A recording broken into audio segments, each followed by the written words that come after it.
In both movies, they pay homage to a dead Ghostbuster. Slimer is the ghost of John Belushi, who was originally supposed to be Venkman, and that statue is a mold of Harold Ramis's head, the guy who played Egon in the original. Both movies start off in an old building, and then something strange in their neighborhood happens. One of the workers goes downstairs and gets haunted by a ghost. After that, they call the people from the university. All of the Ghostbusters work at Columbia University in the original. In the new one, Gilbert works at Columbia, but Yates and Holtzman work at the Higgins Science Institute. There's slime residue all over the place, and it looks like the ghost disappeared or whatever. But then while they're recording, the ghost pops up out of nowhere. All of the characters in both movies are supposed to be really smart, but when the ghost jumps out at them, Venkman, Stans, and Spangler are smart enough to run away, while Gilbert's dumb self does her Professor X impression and doesn't move a muscle. After finally proving ghosts exist, the three main characters get fired from their university. The three professors here have to return all of their equipment, but the three ladies over here steal the equipment from their school. Everything happens for a reason though. They get fired from their jobs and decide to go into business as paranormal investigators. When they're looking for an office, a real estate agent takes them to an old fire station. They're able to afford it because Ray took a small loan and took out a third mortgage on his house. My parents left me that house. I was born there. But Gilbert, Yates, and Holtzman can't afford it because. The Ghostbusters are an equal opportunity employer and agree that the first token character that walks through the front door gets hired. Ray tells Winston he's hired without asking him a question. This is Winston Zedmore. He's here about the job. Beautiful, you're hired. These Ghostbusters don't want to hire Patty, but only use her for her uncle's car. I can borrow a car from my uncle, and y'all won't have to lug all this heavy equipment around. Come on, baby.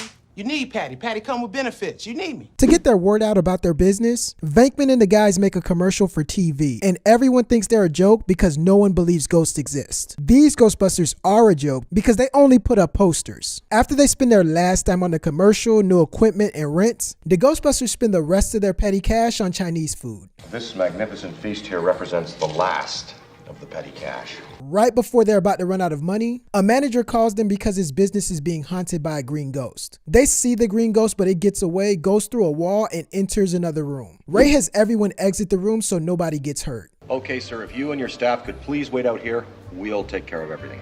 These Ghostbusters just want the attention and prefer everyone watch, and a lot of people get hurt. After the Ghostbusters catch the ghosts, they're on every newspaper, every magazine, and every television channel. After these Ghostbusters catch the ghosts, they're on Channel 1, and Channel 1 again. So that's pretty good too. The biggest villains in both movies aren't the ghosts, however. It's the haters. As soon as they gain some popularity, a dude in a suit stops by the headquarters and asks how do they catch the ghosts and where do they keep the ghosts. Obviously, the biggest difference is Murray cameos as the hater in the new one, and Murray cameos as the hatee in the original. The second time the Ghostbusters get a visit from the guy in the suit demands a meeting with the mayor and wants the Ghostbusters arrested because he doesn't believe in ghosts and thinks Venkman is playing a trick on the city. These guys with the suit actually work for the mayor in this movie, and they do believe in ghosts and ask the Ghostbusters to lie to play a trick on the city. There's a scene in both movies where the smart characters look at some paperwork and find out all signs point to a building downtown that's an antenna for paranormal activity. Egon and Ray have to explain it in layman terms because Venkman is pretty slow when it comes to science stuff. You never studied. In this movie, all four of them are Venkman wannabes, so instead of explaining it to just one character, they're just racist and only explain it to the black one. What's ley lines? New Yorkers are the least gullible people God ever created. It's hard enough trying to convince them that the New York Knicks are gonna suck every year, so it's damn near impossible to try to make them believe you when you tell them ghosts are real and want to take over the universe. There's a scene where a main character is screaming through a window that blah blah blah ghosts are real blah blah blah, and nobody listens. After the part when the Ghostbusters get arrested, the person the main Ghostbuster has a crush on gets possessed by a demon. The possessed character becomes a gatekeeper. The gatekeeper holds the key to unlocking the portal between our world and the other dimension. The gatekeeper in this movie uses the machine in the basement to unleash the army of the undead, while the gatekeeper in this movie has unprotected sex with the keymaster to open the gate here. After the gate is opened, a huge puff of smoke appears over the building. Ghosts start terrorizing all of New York. Ghosts are coming out of the subway, Slimer's jumping out of the hot dog stand, and traffic is out of whack. The mayor sends the military in both movies. The military is here to escort these Ghostbusters and help them run some red lights. Let's run some red lights! The military here tries to get rid of the ghosts themselves in this movie, which makes absolutely no sense because how are you supposed to kill dead people with bullets? They're already dead. When they get to the battlegrounds, something happens to Ecto-1 in both films. The ground almost swallows their car after the earthquake in this one, and the ground does actually swallow the car in this one when Slimer drives the car through the vortex. The Ghostbusters go into the building. In one movie, they have to climb 22 floors, and the other Ghostbusters are really lucky because the demon is chilling on the first floor. The demon wants to destroy the Ghostbusters but uses his manners and lets the Ghostbusters decide how.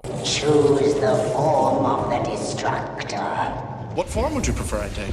They pick something cute and cuddly, and it backfires, and the giant stomps on everything in sight. Although one group picked the logo to destroy them, and the other picked the Stay Puft Marshmallow Man, the Stay Puft Marshmallow Man is still in both movies. The difference is one is so strong that proton packs have no effect on him, and the other is a balloon, and I don't think he could kill you even if he wanted to. The Ghostbusters hide, and one of the smart ones come up with a good idea to cause a reverse reaction to the Ghost Gate. All they have to do is cross the streams. We'll cross the streams.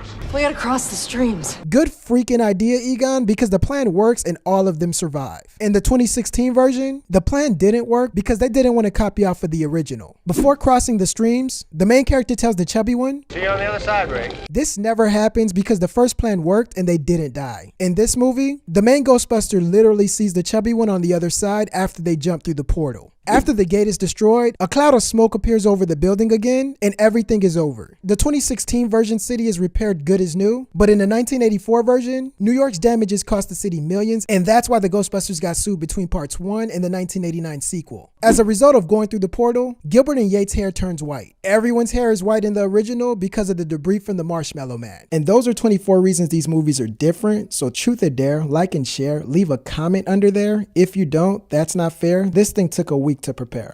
But I'm not a rapper though.